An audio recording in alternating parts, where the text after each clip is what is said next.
Hello, Cleveland. Welcome to another victory episode of the Dogland Podcast. I am your host, Anthony Joki.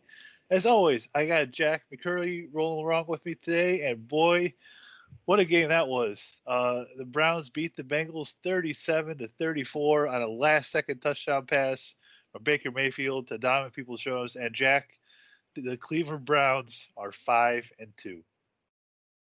I am still just in. I am in shock. Like that last sequence, that last minute of the game is just unbelievable.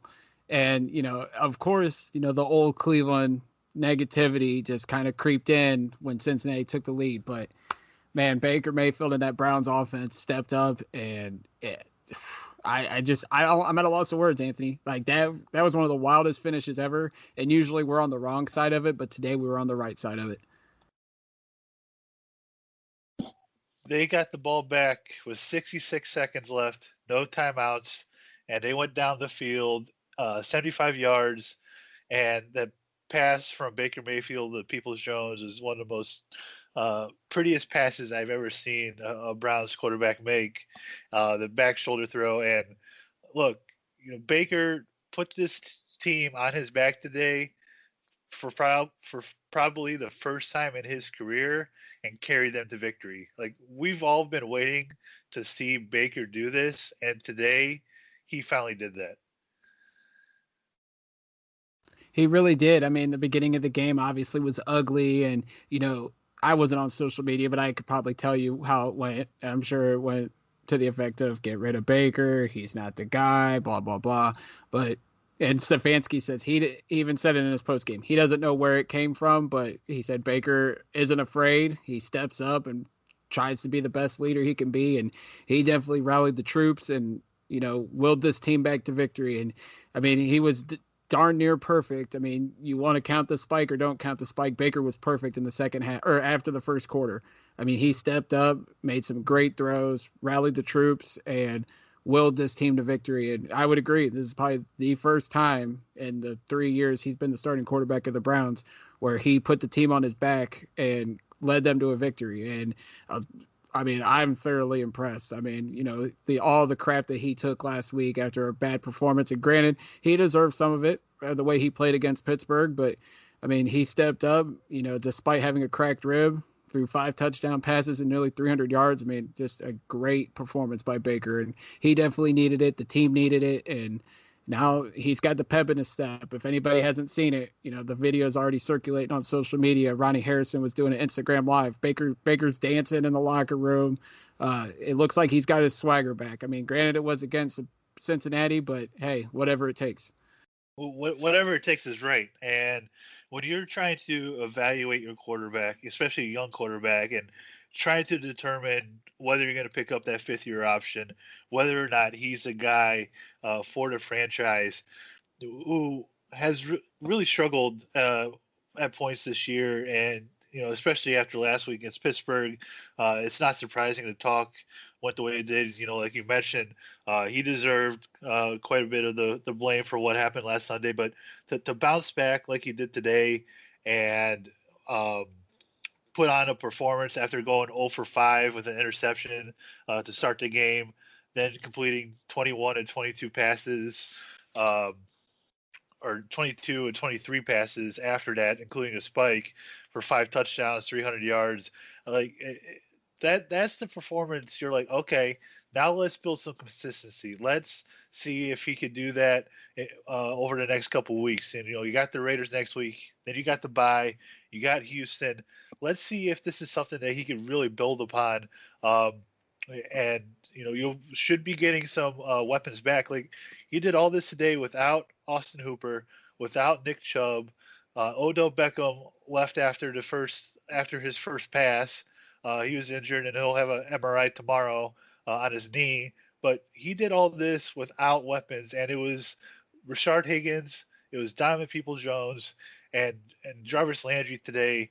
Um, were the Don't forget receivers. Harrison Bryant. I was just getting to it, Oh, and Harrison Bryant, like David Njoku too.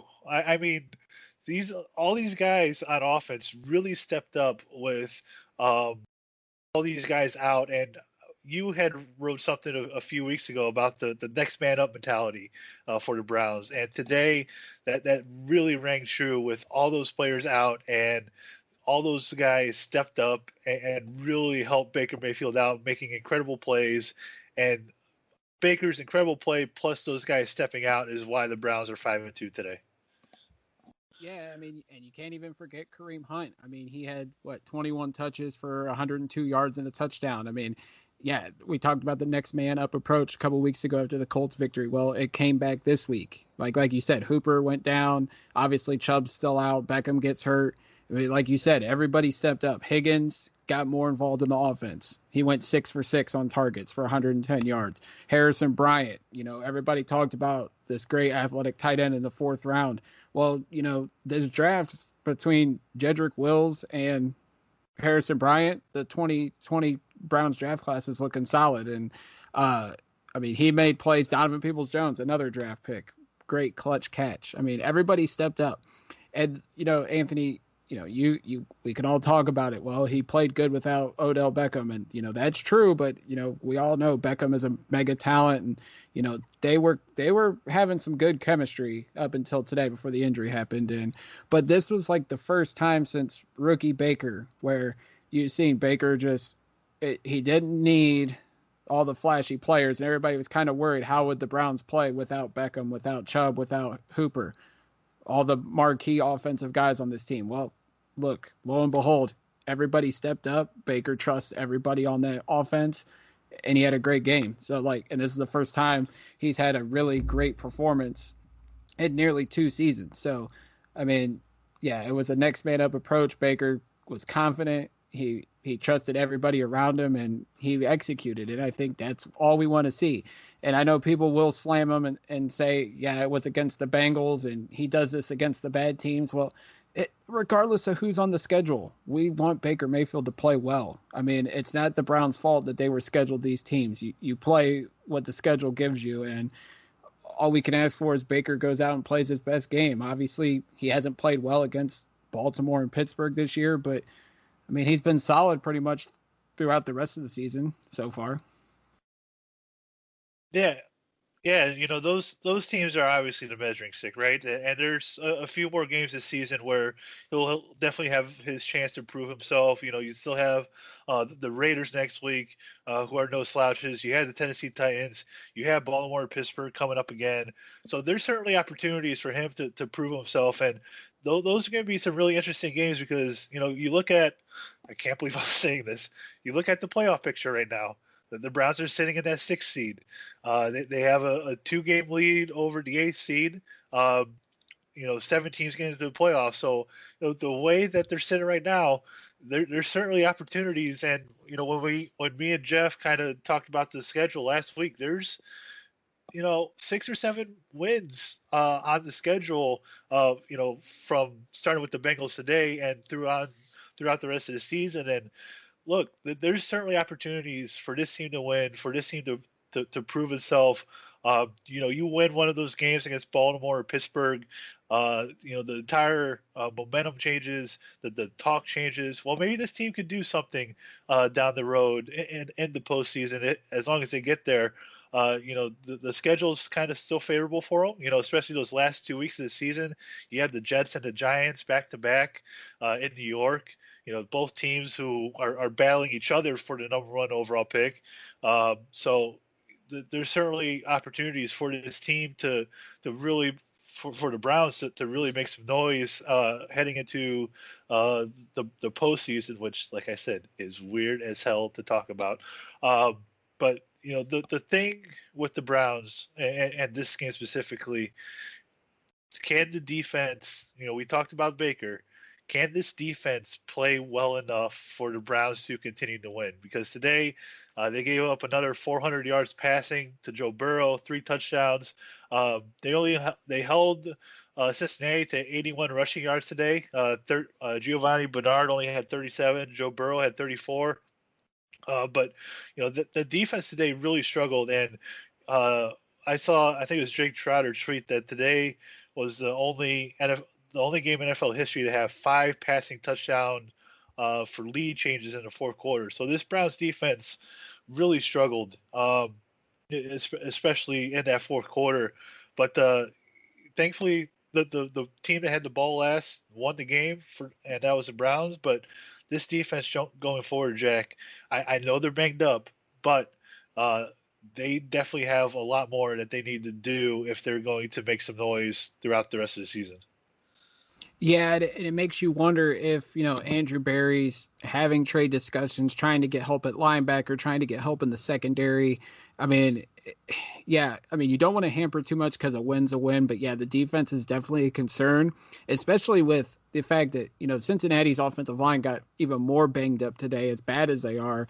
And yeah, the Browns had 4 sacks, Miles had 2. I mean, he's staying high on that trail for defensive player of the year, but I mean, they were having a hard time generating pressure. It seemed like watching, and as bad as our defense is, let's not knock the fact that Joe Burrow is looking like a stud. I mean, the Bengals are 1-5-1, but he's having a monster rookie year. Like Cincinnati, if they can build around him the right way, like they're going to join this fight in the AFC North in the next couple years. But yeah, the defense is definitely looking concerning. Ronnie Harrison got hurt again late in the game. Hopefully, it's not long term because he's been good when he's been able to get on the field and actually play. And I mean, and there's bright spots. We talked about Myles Garrett. Denzel Ward was great today, especially that opening drive.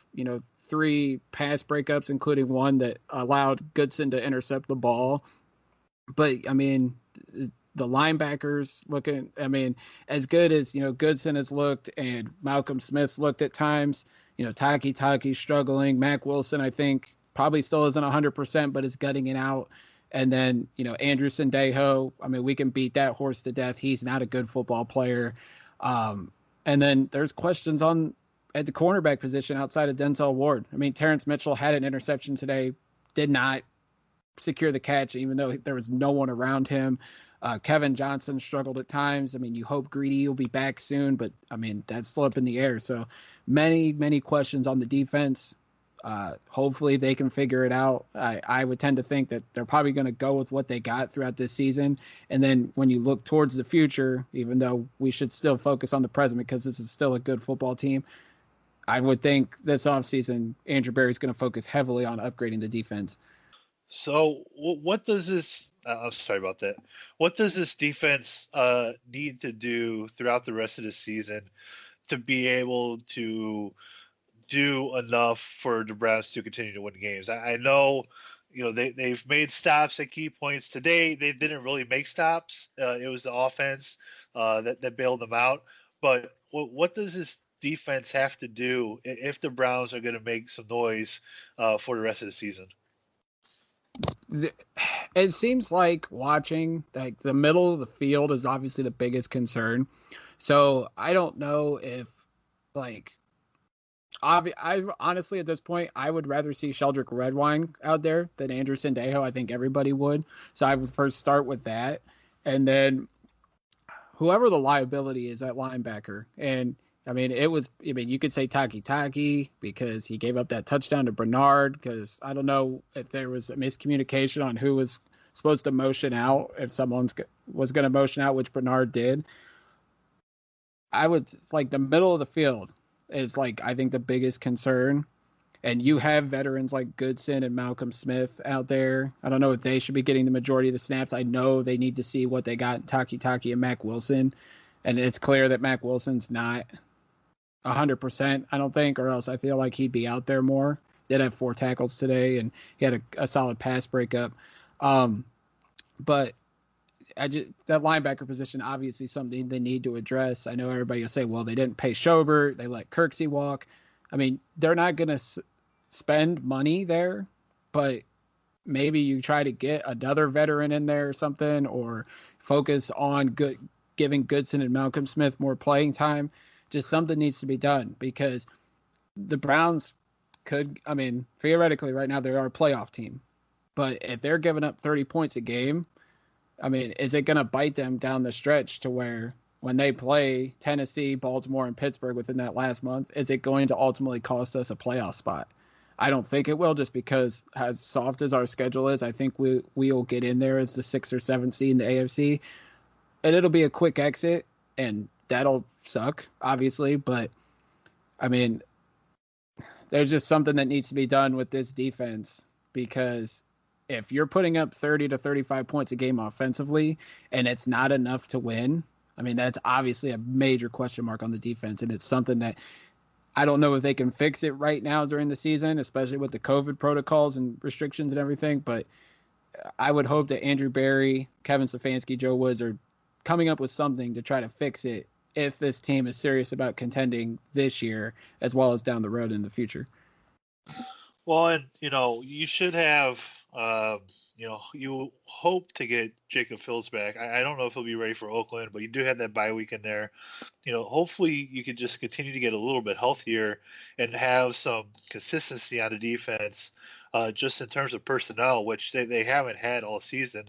And obviously losing Delpit early on was such a big blow to this team, and it was not what they were expecting to have.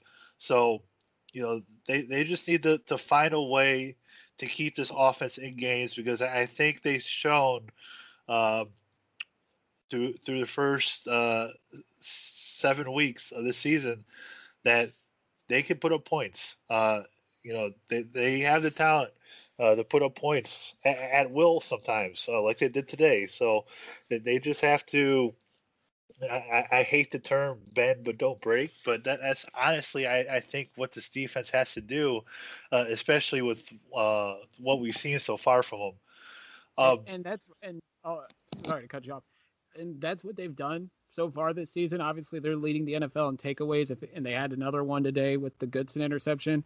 Um, I mean, the bend but don't break mentality is going to work for so long. But I mean, as you've seen against Baltimore and against Pittsburgh, like the good teams are going to sniff it out and they're going to kill us for it. And then it's going to put the offense in catch up mode. And we've seen it. Ultimately, the offense can't do that. That's not their style. Their style is, to run the ball, set up the play action. Obviously, today was completely different.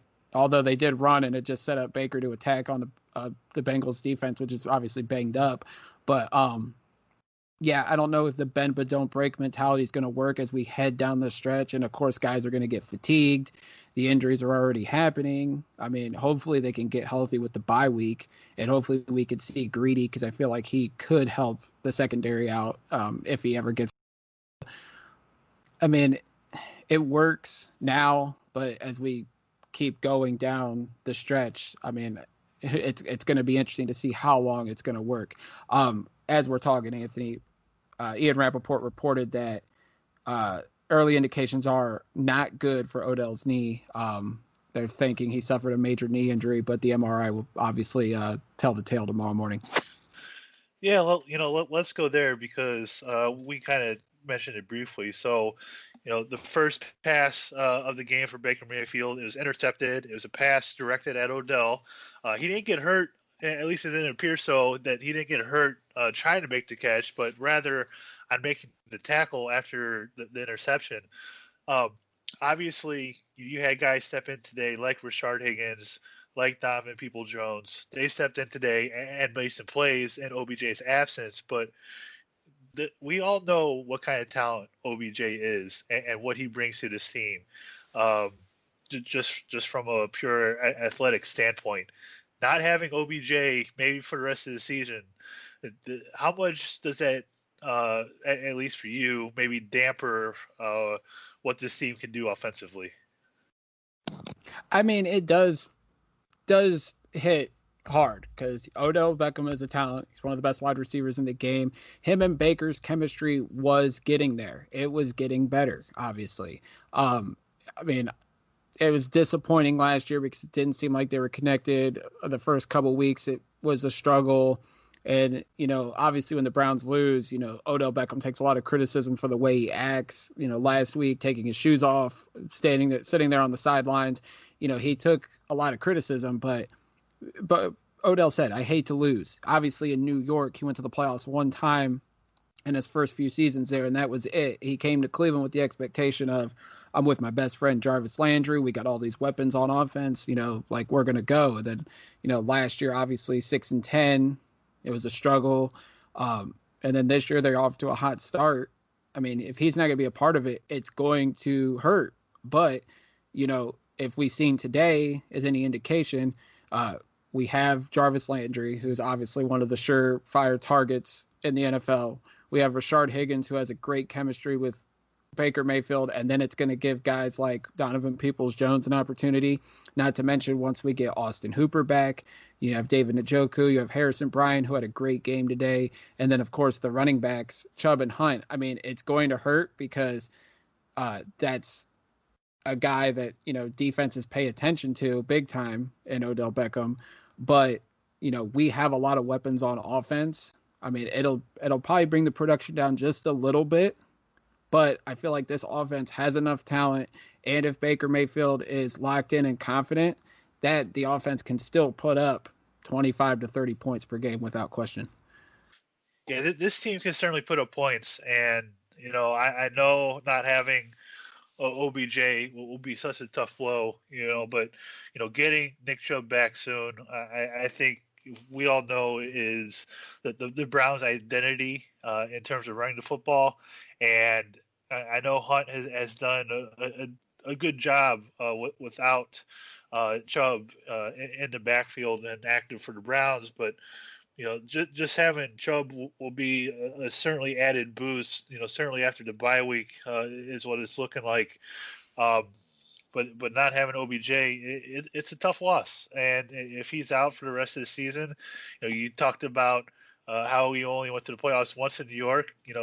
There's a solid possibility that the first time the Browns make the playoffs with him on the roster, he won't be able to play. So I know that would be really eating at him as well. And look, it's tough to lose OBJ, but like we discussed with you and that article you wrote a few weeks ago, it's the next man up mentality.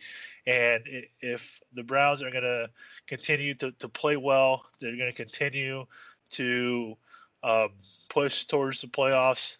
That's how it's going to be.